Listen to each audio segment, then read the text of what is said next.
Փաշինյան, տեսանք, որ այս քաղաքական հետապնդումները, թիրախավորումները նոր այսպես երանգ ստացան նաև նախատոնական օրերին եւ դարձյալ ձերբակալություններ, կալանավորումներ եղան։ Ի վերջո ինչ խնդիր է փորձում այս կերպ լուծել իշխանությունը եւ հաճախ զուգահեռներ են տանում նախկինի հետ, այսպես նախկին իշխանությունների, ասում են իրար արժեն, նրանք էլ մի բան չէին, նրանք էլ էին այսպես հարցեր լուծում։ Այս տեսարանները եղել են նախկինում։ Ես կոնկրետ որպես լրագրող այս ակտիվությունը չեմ հիշում ձեր։ Իմ համար վիրավորական առհասարակ ցանկացած նորից եմ շեշտում ցանկացած Հայաստանի Հանրապետությունը պատմության նորագույն պատմության ընթացքում եղած իշխանության համեմատականը այս իշխանություն կոչեցյալների հետ այդ թեման այդտեղ նույնիսկ քննարկում լինել չի կարող մենք խոսում ենք հաղթանակած եւ Արցախը պահած Հայաստանը շենացրած ղեկավարների մասին իսկ համեմատությունը բացարձակ տեղին չէ Հայաստանի Հանրապետությունում այս պահին 50-ից ավել քաղաքապետարյալ կա դա աննախադեպ թիվ է հաջորդ բանը, որին ես կուզենայի ձեր ուշադրությունը հրավիրել, որ միանշանակ ընդհանրական կա բոլոր քաղաքապետարյալների միջև, դրանք այլախոհներ են եւ դա ճնշման փորձ է, որը փորձում են ազդել թե այդ անձի վրա եւ թե դրանով փորձել վախեցնել այլ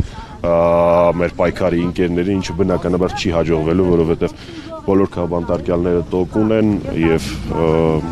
իրենց ընտանիքները, որոնք հավասար իսկ գուցե ավելի շատ զրկանքներ են կրում այս գործընթացում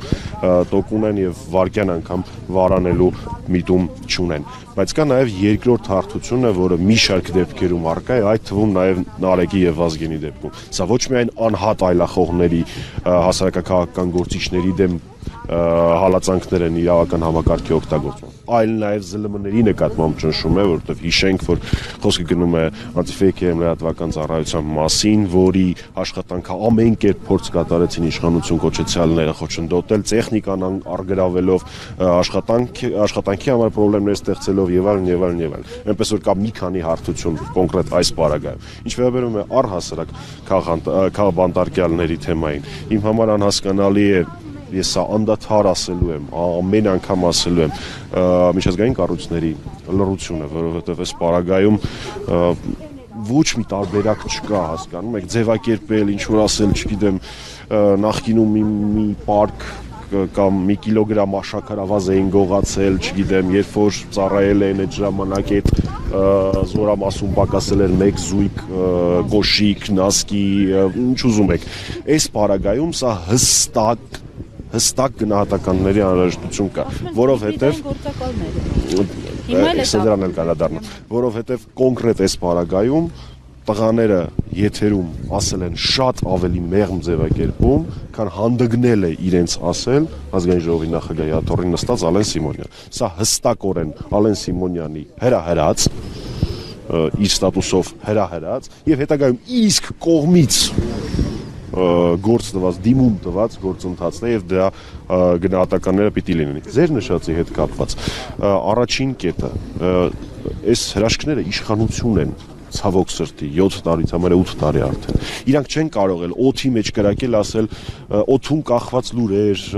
հիբրիդային պատերազմ, գործակալներ այս պահին անազատության այս կամ այն ձևակերպման մեջ գտնվող քաղաքապետարյալներից եւ ոչ մեկի նկատմամբ նույնիսկ իրանց այդ հեքիաթային դատական իշխանության եւ հեքիաթային իրավական համակարգի պարագայում չկա նույնիսկ քննարկում ինչ որ ագենտ, դավաճանություն եւ այլն այսինքն այդ ոնց է ստացվում, որ այդ մարդկանց վրա կարում եք շինծ ու ուրիշ գործեր, բայց եթերում ազգային ժողովում եսին որտեղ փորձում եք ուրիշ հիմարություններ ասել։ Սա եւս մեկ անգամ ընդգծում է, թե ինչքան անհեթեթ գործընթաց է դա, բայց նաեւ տեսանելի է դարձնում այն փաստը, որ առաջիկա գործընթացների եւ էլեկտորալ կարևորագույն գործընթացների, ընտրական գործընթացների ժամանակ Փաշինյանը ու իր այդ խմբակը օգտագործելու են այդ թեզը, որ արտաքին միջամտություն, հիբրիդային պատերազմ եւ այլն։ Այսինքն մինչ ընտրությունները ինչ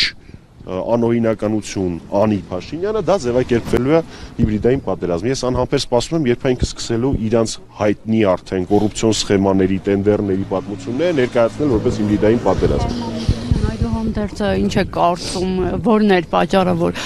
այսքան ուղերձներից հետո որևէ միջազգային կառույց դեսպանություն չարձագանքեցին եւ այդուհանդերձ այդ քննարկումներին անդրադառնանք, որքանով է ուղիղ եթերում կամ ընդհանրապես եթերում արդարացված հայհոյանք հնչեցնելը։ Ես ձեր հարցին երկրորդ հարցին կպատասխանեի սիրով, եթե կոնկրետ այս պատմությունը չլիներ առաջին հայհոյանքը հնչեցված ազգային ժողովի աթոռին նստած Ալեն Սիմոնյանի կողմից։ Այսինքն ես ասեմ, թե Ալեն Սիմոնյանը ճիշտ է արել, թե սխալ է արել, որ հայհոյանքը գրել իր ստատուսի մեջ, շատ սխալ է արել։ Դրանից հետո ինչ տեղի է ունեցել դրա հետևանքը։ Սա առաջին պնդումս, այս գործը շատ էական է այդ փաստով, որ իշխանությունները իրանք հրահրել են, ընդ որում ինքն երկրորդ, երրորդ, որ մարդն է երկրի մակարդակով։ Ու հետո իրանք էլ գործ են տվել դրա հետ կապված։ Սուց բան ես կյանքումս չէի լս։ Ինչ վերաբերվում է ձեր առաջին հարցը քիչացնեք դրոջ։ Հա, շնորհակալություն։ Ես եկեք չասեմ, թե որն է պատճառը, որ իրանք դա չեն անում, որովհետև անտիֆեյքի թիմը, Նարեկի եւ Վազգենի համախոհները շատ ակտիվ աշխատանք են կատարում եւ բնականաբար մենք էլ մեր բոլոր միջազգային գործընկերներին տեղեկացնում ենք եւ այս եւ մնացած բոլոր դեպքերի հետ կապված։ Ես պատճառներ չասեմ, կարող եմ ենթադրել, որ ցավոք սրտի այժմյան քաղաքականության մեջ աշխարհակաղակական շահերը գերադասվում են այն շահերին, այն իրավունքներին, այն սկզբունքներին, մարդու իրավունքներ, ժողովրդավարություն, օրենքի գերակայություն եւ այլն, որոնցով միշտ աչքի են ընկել մի շարք միջազգային կազմակերպություններ եւ մի շարք երկրների դեսպանատներ։ Այ դա իմ համար անհասկանալի է, ես հնչեցրեցի, թե որն է իմ կարծիքով պատճառը դրա, բայց չեմ կարող վստահաբար ասել։ Նախորդ հարցերից մեկի ընթացքում քննարկվեց նաեւ տարվա վերջին տեղի ունեցած գործընթացները, այո, Խաչիկ Գալստյանի մեր կուսակցական ընկերների, պայքարի ընկերների նկատմամբ քաղաքական հետապնդումները, որոնք որոշ դեպքերում անցնում էին աբսուրդի գագաթնակետը, խոսքը կարող էր գնալ 70 նանց կանանց մասին, որոնց գործեր էին փորձում կարվել, խոսքը գնում էր մի քանի ամիս առաջ տեղի ունեցած գործընթացների մասին, որոնց վերաբերյալ հանկարծակի հենց նոր տեղեկությունների հայտ եկան։ Ես միշտ այս նախադասությամբ եմ ավարտում այս թեմայով քննարկումները, թե ինչ անելու Փաշինյանը ակնհայտ է, անելու է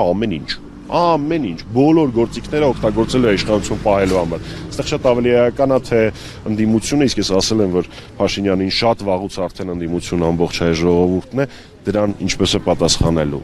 Ինքը հաստատ հետք չի կանգնելու, ինքը կորցնելու շատ բան ունի, ինքը կարմիր գծերը շատ վաղուց անցել է, իր համար գոյություն ունի երկու աթոռ, կամ վարչապետի աթոռը, որը ինքը այդքան պաշտում ու սիրում է, կամ էլ